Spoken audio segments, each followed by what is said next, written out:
Welcome to Freya's Fairy Tales, where we believe fairy tales are both stories we enjoyed as children and something that we can achieve ourselves. Each week, we will talk to authors about their favorite fairy tales when they were kids and their adventure to holding their very own fairy tale in their hands. At the end of each episode, we will finish off with the fairy tale or short story read as close to the original author's version as possible. I am your host, Freya Victoria. I'm an audiobook narrator that loves reading fairy tales, novels, and bringing stories to life through narration. I'm also fascinated by talking to authors and learning about their why and how for creating their stories. We have included all of the links for today's author and our show in the show notes. Today is part 1 of 2, where we are talking to Ariana Hagen about her novels. Over the next 2 weeks, you will hear about her incredible journey of writing since she was a kid, starting to follow her dreams to show her kids it can be done, basing characters on people from life, overcoming writer's block, and balancing writing, a farm, and family. Of Ghosts and Wolves, Book 1 of the Wolf's Heart series by Ariana Hagen. Endless possibility. 2 souls, 1 choice. Sage possesses the skill to see both human and animal specters, a lifelong trait that has thus far proven to be both a blessing and a curse. Existing in obscurity between a forest and mountain range, she hides her nature from the world, enjoying only the company of animals, alive and dead. Her sanctuary, however, crumbles when out of the forest emerges a force too powerful for her to ignore. A great black wolf appears, searching for answers and on the run. One day, a man named Korik arrives, a wanderer from distant lands, and Sage, despite her self-imposed isolation, is drawn to him. Conflicted by their budding friendship, terrified of forming a bond, she safeguards her secrets while exploring what it means to truly live. Yet, Korik is running from a past that may eventually come to haunt them both. The fates may soon demand that they face their demons and shed light on their secrets, together. The name of the show is Freya's Fairy Tales, and that is in 2 parts. So, fairy tales are something, or even short stories, are something that you either listened to, or read, or watched a movie of as a kid. And then also the process of weeks, months, years of writing your book and then getting to hold it in your hand also will feel like a fairy tale to you. So, growing up, did you have a favorite fairy tale, and did that fairy tale change as you got older? Um, yes and no. I have always loved fairy tales, myths, legends, lore, all of that stuff. I've always been fascinated with it. I grew up hearing a lot of it from my parents who were like big into ghost stories and like all that kind of fun stuff. And I don't know if I ever really had a particular favorite, but that love for these magical tales has just continued with me forever since I was a kid. So, is there any particular theme of fairy tales that you liked best? Like the magic Um, ones or the creature yeah, ones or I like ones that have to do with magic and animals. Those 2 subjects have always drawn me in. Alright, and so when you, did that change over time or still the same Oh, style? it's the same. Yeah, that stayed the same. And so, at what age, going into your own book, at what age did you start thinking, "I might want to write," or started trying to write, or Um, I've written for as long as I can remember. Mhm. I even recently found a box of like all my old stories from when I was a little kid that I used to write. And I remember being in high school and just filling up my class notebooks with short stories and poems and just these ideas that would pop into my head. Mhm. And I had decided I wanted to write a book someday, but didn't really know what to do with that, Mhm. how to go about that process, or how to string together all these ideas I had in my head. And then when I became a parent, I was looking at my kids and I was like, I keep telling them to live their dreams. Mhm. So why don't I just go ahead and live mine. And so I decided one day to just sit down and make that a reality and write a book. And so where did the idea for Of Ghosts and Wolves come from? That was an idea that I've had since I was a teenager, just kind of the basics of it. I used to write a few scenes here and there of the story that I thought was interesting. And that actually plays into the whole fairy tales and lore thing. Like, I Mhm, always liked the idea of a world where these tales of myth and legend were a reality. mhm. And I decided to tie that all together in a book that I could kind of use my real life as inspiration for. Mhm. So the animals in Of Ghosts and Wolves draws from my own experience with my animals and The chickens and the yeah, goats. the chickens and the goats and all that. That's all real life. And Sage is based loosely on myself and how I feel.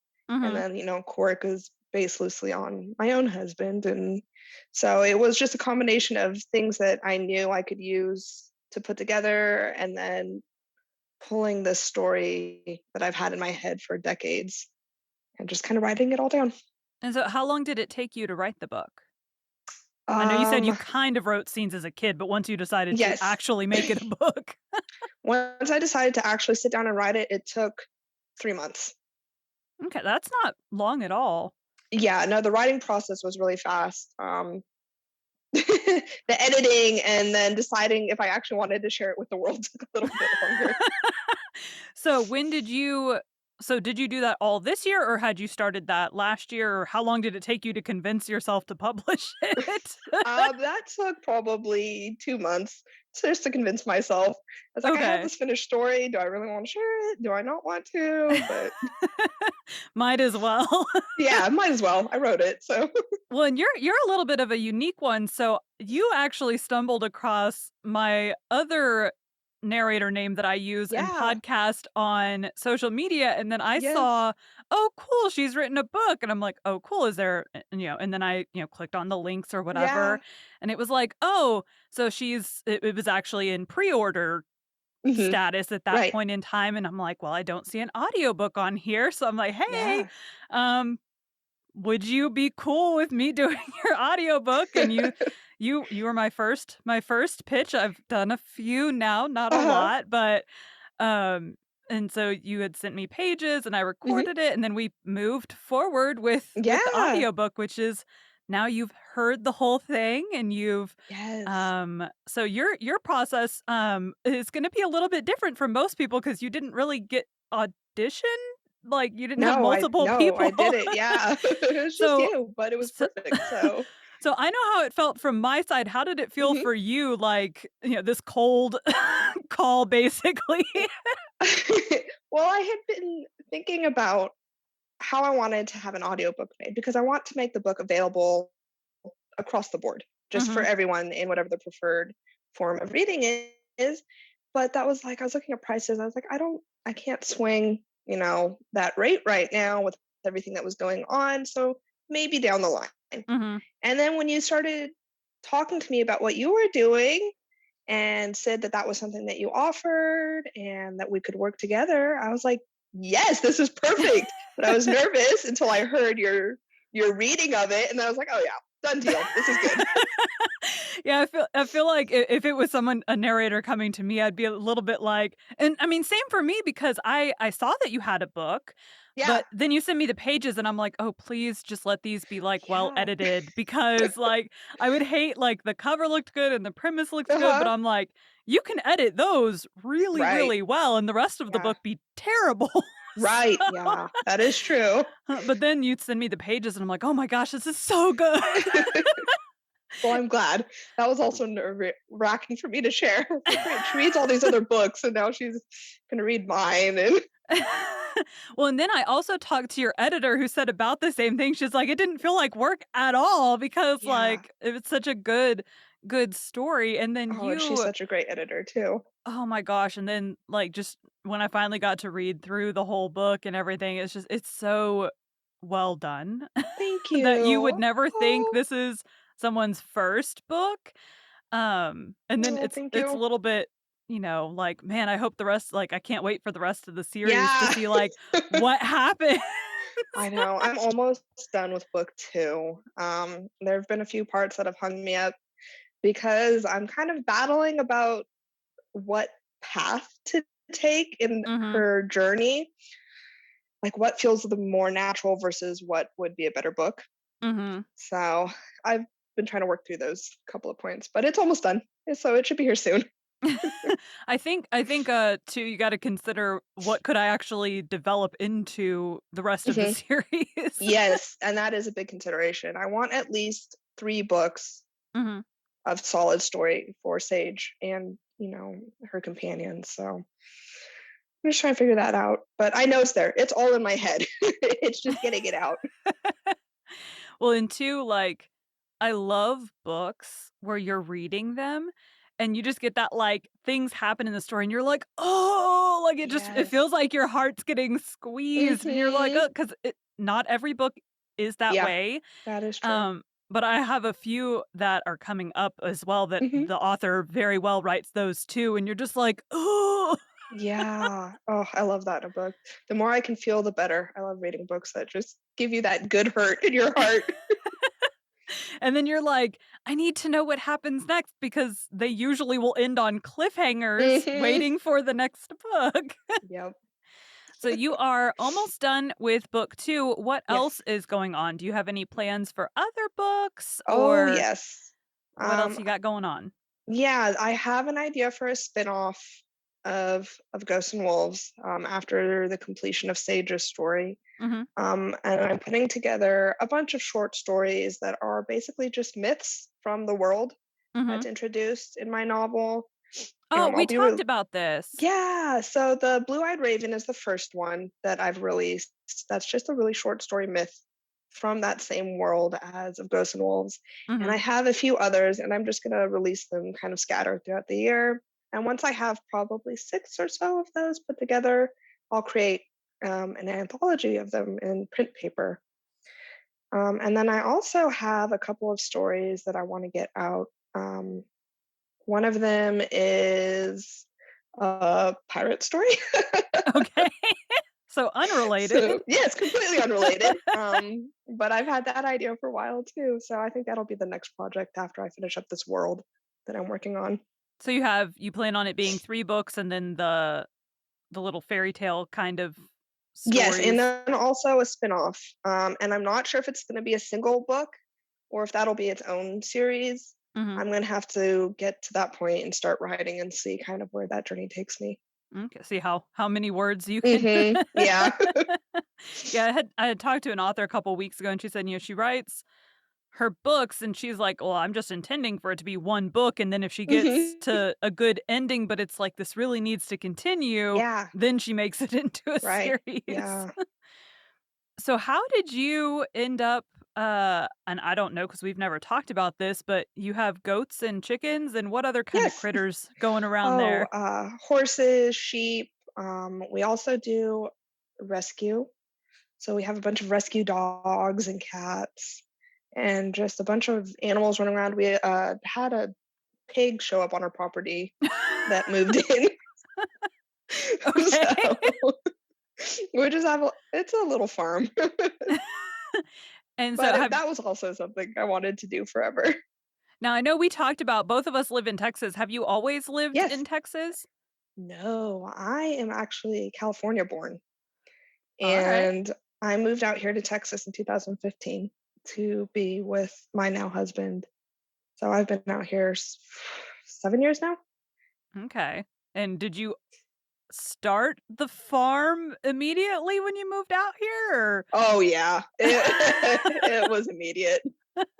I kind of moved in with him, and I was like, "Hey, here's all these animals I'm bringing with me. Let's go get a whole bunch more." We did that growing up. We lived out in the country and had a lot of, Yeah, cats. It always seemed cats would always get dropped off in the yeah. areas. We had tons of cats, And then, dogs occasionally would get dropped off, and if they Mhm. played well with the other ones, they got to stay, if not, we had to Right. rehome. Yes. Yeah, But that's kinda how we rabbits are. and goats, and we had a horse and a couple donkeys and Oh, cows yeah. and Oh, how all the fun. things. Yes. So, Oh, that's so talking about cool. we didn't have milk goats, but, like, all of Mhm. all of that part of the story, I was like, "I remember all this." Mhm. Yeah. Going out to feed and going out to water. Yes. Yeah, every day, multiple times a day, getting yelled at by all the animals. So, I have to ask, and this will be slightly a spoiler, where on earth did you come up with the idea for the bag of body parts? Oh, I I don't know exactly. That one just kinda popped into my head. I was like, "I need to make, like, this guy seem really sinister." I was like, "What's a good way to make him seem sinister?" It's like, "Yeah, just gonna collect body parts." That seems gross. I do not remember the words that came out of my mouth, but I remember my husband and my daughter being like, "What happened?" And I'm like, "This book!" Yeah. No, that was an interesting part. I'm just like, "Man, I don't, like, that'll be," and then I'm trying to think, as I read through a book, I'm always trying to think beyond the initial audition because that's really short and you don't really Mhm. know the characters on Right. 2 to 5 Yeah. pages, Yeah. but, as I read through the whole thing, I'm trying to, like, in my head, think, "How am I gonna voice this character, and how am Mhm. I going to, um, tell certain parts of the story that are the more emotional parts or whatever." Yeah. And that part, I'm just like, "Ugh." And may have to record a couple times because you record, like, one way and Yeah. you're like, "That sounded stupid." And then we had to talk Oh, about, like, accents and stuff 'cause yeah. I'm not great at them. Oh, that's fine. Anything You did beyond, like, great with I mean, I can do, like, I've been born and raised in Texas, so a lot Mhm. of my family have, like, Southern accents. I Yeah. don't. Um, but yeah, just coming up with I'm like, "These sound like the way you have it written is not like, I had to ask you, like, "Is this supposed to be like I what?" know. And it's so hard too, because you think of one way in your head, and then you Mhm. hear it, like, out of your own voice, and you're like, "That's not exactly how it sounds in my head, but however it goes, that's fine." So how did you do the different language stuff, like the words and stuff? Just, like, I how did you wanted figure out the phrasing? I kinda picked here and there about different accents that I've heard in real Mhm, life, and I wanted to give this area an accent that made it understandable in when you're reading it, where you mhm. could still understand the words, but it also stood out from the rest of everybody else talking. So it was just kind of a balance of trying to figure out what was natural and realistic, Mhm. and and then also still giving it its own flavor. So I kind of just typed it up and figured out what sounded or looked good together. And so you said it took you about 3 months to write the Mhm. book, and it took you 2 months of convincing yourself to publish it. How Yes. long and how many editing processes did you go through before you sent it to someone else? Was that in Oh, the 3 months um, or no, that wasn't in the 3 months. I sent it through a couple of beta readers after I Mhm, finished it, and they gave me some pointers on scenes that needed to be tweaked a little bit and a little bit of just really light editing in it. mhm. So I changed all that, and then I had an appointment with my editor booked already, and I was like, "I need to get this done in time to Right. send to her, otherwise I'm gonna miss my booking." Mhm. So, I just tweaked a few things and sent it off to her and had my fingers crossed that she wasn't Please gonna don't send let it her back. reject it. Yeah, hoping she wouldn't send it back and be like, "No, I can't fix this." So how did you find as a new author, how did you find your beta readers? Do you use, like, I used family? Fiverr. Okay. No, my family wasn't up for reading it yet, but Fiverr, I hired a few people off of there, and just sent it to them, and they did the beta reading for me, and it worked out great. Same with did you find your editor on Fiverr? No, she was a recommendation. She was a Oh, there was a group I was in, and editing came up as a post and I was reading through it, and a couple people had recommended her. Mhm. So I figured I'd reach out to her and see what her schedule was. And she had one a lot sooner than I expected, and I jumped on it. Cool. Yeah. And so then what is I've never been through that process at this point. What is that process like? You said you sent her the manuscript and then Mhm. she did what? Gently tore it apart. No. She went through it and marked all of the grammar mistakes, spelling mistakes, pointed out some continuity errors just Mhm. in like ages and timeline and stuff, and then sent it back to me. And I went through and did the revisions and added a few things and added a couple more mistakes to it after I had done my editing, added some spelling mistakes and whatnot.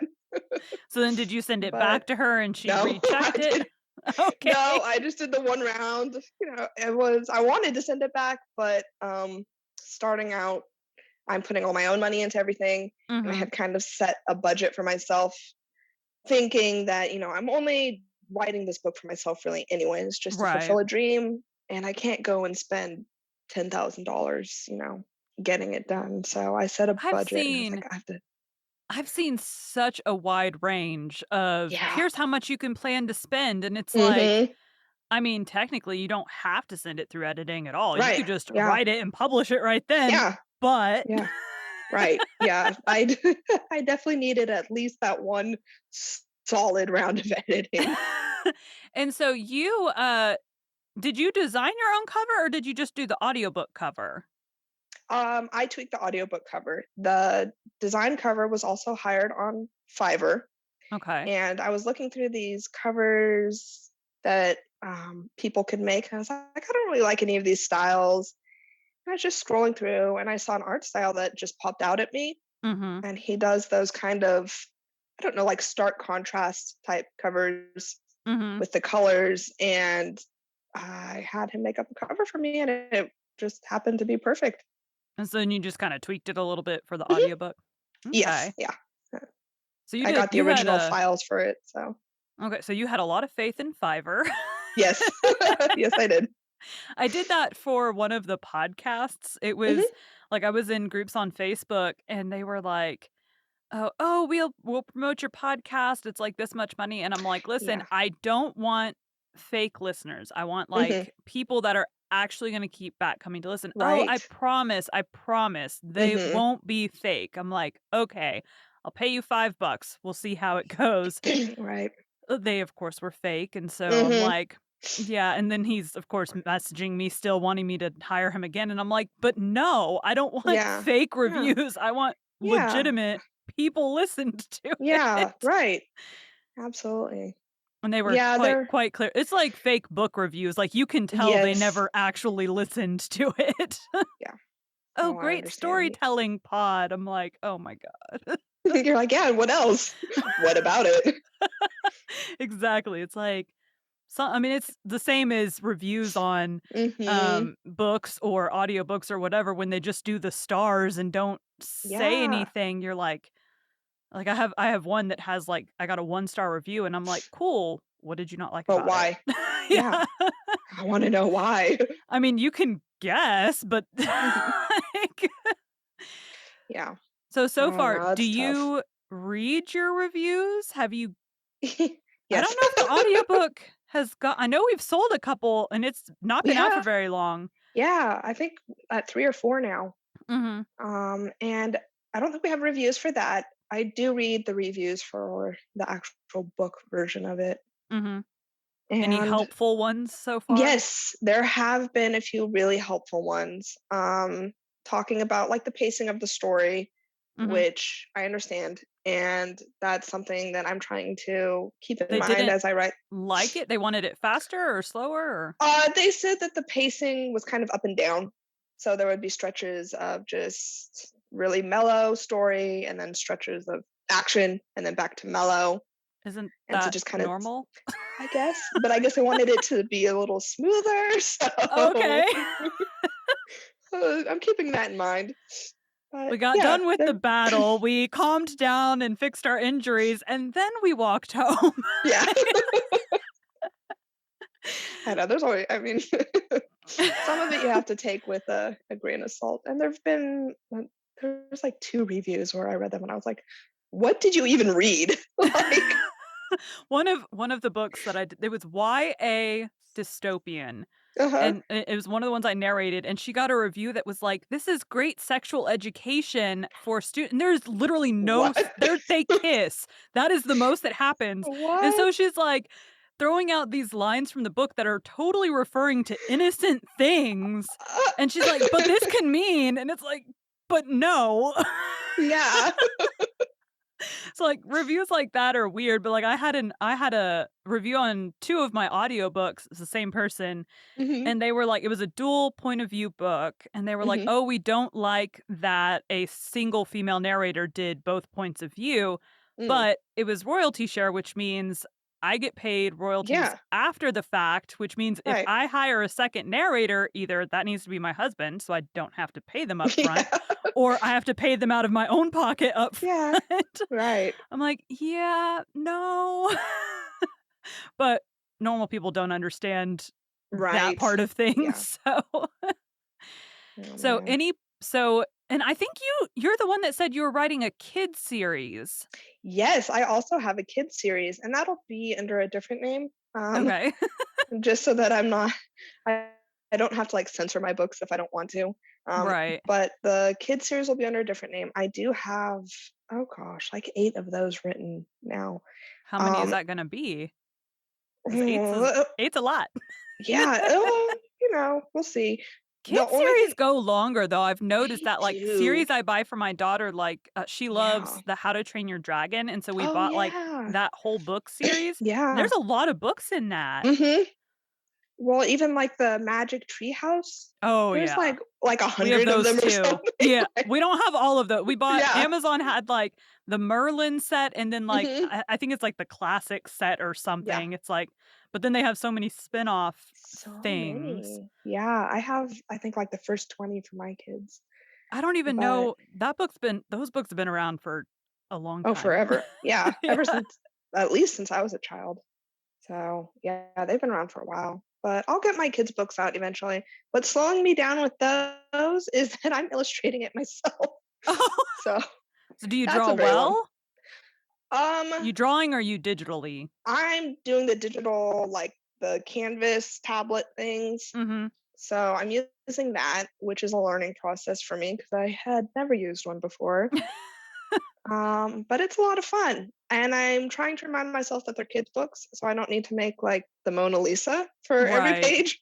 Well, and most They can kids' be books simple. don't. Most are Yeah, very, they're what you would consider a kid like a kid drew it kind of, maybe yes, that slightly is better true. than that, but Yeah. like And that's something I have to remind myself all the time. I don't need to it's a go kid's all book, out. it's okay. Yeah. Yeah, my first podcast, I am not an artist by any stretch of the imagination. My husband is. He Oh. draws very, very good, like, anime Uh-huh. characters, so I'm like, my first podcast, I'm like, "Hey, like, I want it would you do my logo for me? Whatever, like, I'll hire out if I need Yeah. to, but I think you would do really good at this." And he's like, "Sure." And so we're, like, talking about what we want or whatever, and I'm like I could tell he just didn't quite understand what I was wanting, Right. and so I draw the most ridiculous I still have it just for just to look back on how Yeah. terrible I draw.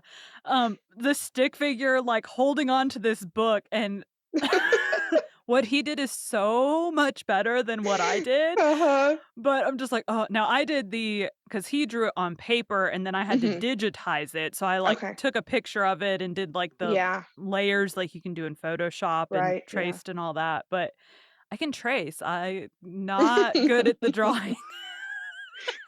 Yeah, I think drawing is definitely a skill. I feel like you're just born with it or you aren't, and Yeah.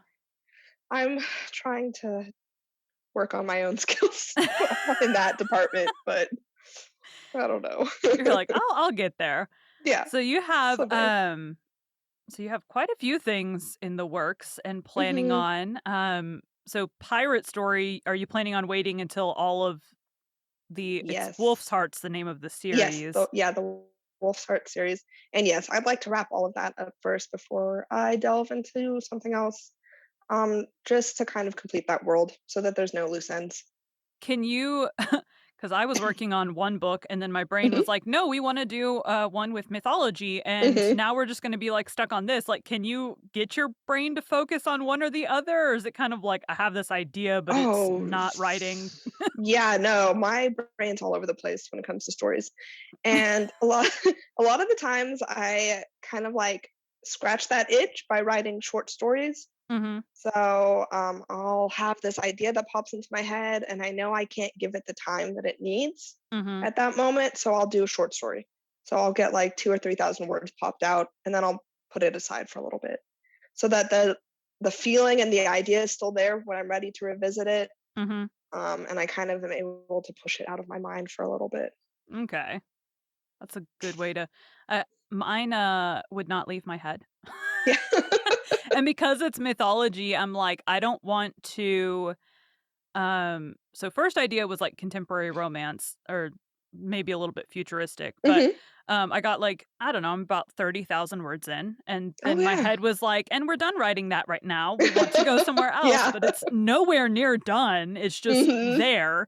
Yeah. And then like this mythology, I'm like, when you get I feel like there's just certain genres that you get Mhm. into, and because it's a well-known thing, you Mhm. can't just, like, jump in and totally make it up.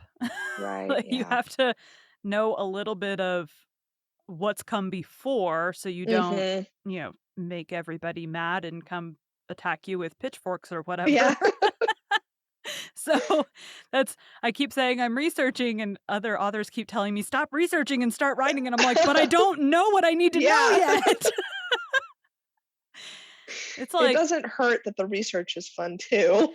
yeah, that doesn't hurt at all. Now, like yesterday, I'm doing stuff and I'm like, all right, we're gonna like go back. We're gonna go back to like basic because I've been going through like Greek and Roman and Norse and Mm, like the different mythologies. yeah. I'm like, let's go back to like basic. Like I have this, it's the Oxford Companion for like mythology, like world mythology. Ooh, So it's got like yeah. it's kind of like an encyclopedia Mhm. for different mythologies. I'm like, we're gonna go back to like, Oh, what's the definition for mythology? Like, go back to the very, very yeah. beginning. Where did all because as I'm reading through these different ones, I'm finding they all kind of originated from the same areas and then, Mhm. like, evolved as people moved to different areas, so I'm like, "Alright, let's go." Mhm. So today I need to go back and read through, like, where did mythology like, what is the most basic mythology Mhm. definition? So, Yeah, that 'cause I'm stuff is finding super interesting too, and it just keeps going. Like, you go mhm. back all the way through human history, and there's these tales that have just been told for thousands and thousands of years, and What I'm it's finding fascinating too stuff. I mean, most of them will have there's a sun god and a moon god and a Mhm. war god and fertility goddesses, like, most of them Mhm. have the same, like, elements, they just are Yes. different things and maybe slightly different characteristics, but Right. most of them have a trickster of some sort and a Mhm. all of them will turn in not all of them, but a lot of them will, like, turn into different creatures, and so I'm like, Mhm. there's a lot of commonalities, so as I'm, like, reading through all these things, I'm trying in my head to formulate, how do I want this to be in a story? Yeah. Because at first I was thinking, "Oh, we're gonna, like, combine and be like, oh, all the mythologies are real, all these different things, whatever," but as I'm seeing, like, how many similarities there are, I'm like, "Do we need 5 gods that do the same thing?" Like, Yeah, that's true. Yeah. so How many war gods do you need? I know. Then I'm like, the creation, because there's all different kinds of creation, so I'm like, well, I Mhm. guess I can just be like, well, I don't know, they just all got bored and decided to make up their own. I don't know. How many different creation stories do you need? Lots of them Yeah. start with eggs. Not all of them start with eggs. Mm.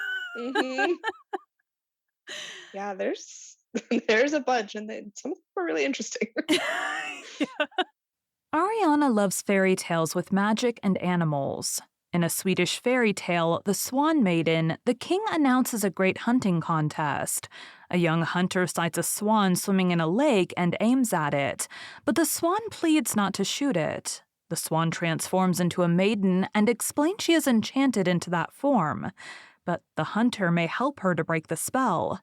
In another Swedish fairy tale collected from Blegging, The Swan Maiden, a young hunter sees three swans nearing a sound and taking off their animal skins.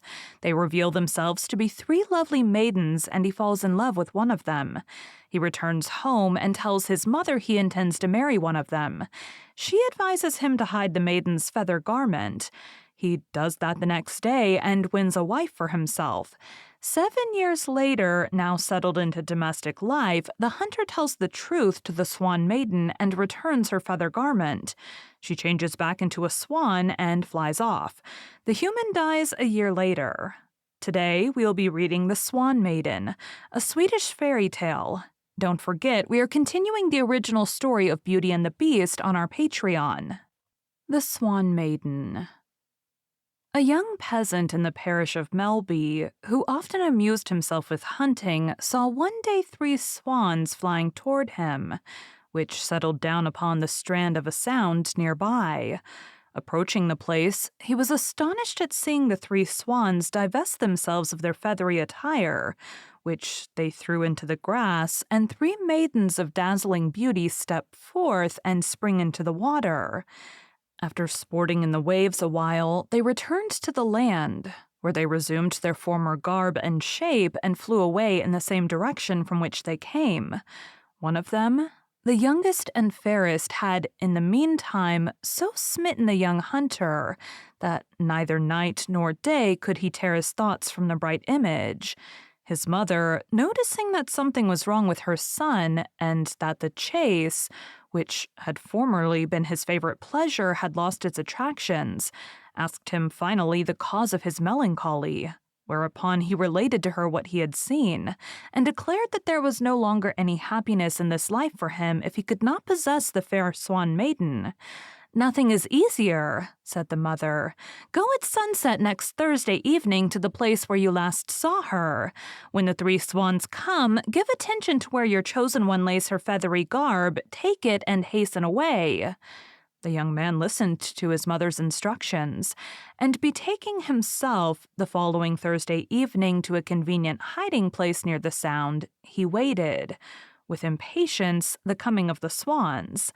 The sun was just sinking behind the trees when the young man's ears were greeted by a whizzing in the air, and the three swans settled down upon the beach as on their former visit. As soon as they had laid off their swan attire, they were again transformed into the most beautiful maidens, and, springing out upon the white sand, they were soon enjoying themselves in the water. From his hiding place, the young hunter had taken careful note of where his enchantress had laid her swan feathers. Stealing softly forth, he took them and returned to his place of concealment in the surrounding foliage. Soon thereafter, two of the swans were heard to fly away, but the third, in search of her clothes, discovered the young man, before whom, believing him responsible for their disappearance, she fell upon her knees and prayed that her swan attire might be returned to her. The hunter was, however, unwilling to yield the beautiful prize, and casting a cloak around her shoulders, carried her home. Preparations were soon made for a magnificent wedding, which took place in due form, and the young couple dwelt lovingly and contentedly together. One Thursday evening, 7 years later, the hunter related to her how he had sought and won his wife. He brought forth and showed her also the white swan feathers of her former days. No sooner were they placed in her hands than she was transformed once more into a swan, and instantly took flight through the open window. In breathless astonishment, the man stared wildly after his rapidly vanishing wife, and before a year and a day had passed, he was laid with his longings and sorrows in his allotted place in the village churchyard. Thank you for joining Freya's Fairy Tales. Be sure to come back next week for the conclusion of Ariana's journey to holding her own fairy tale in her hands, and to hear another fairy tale involving animals.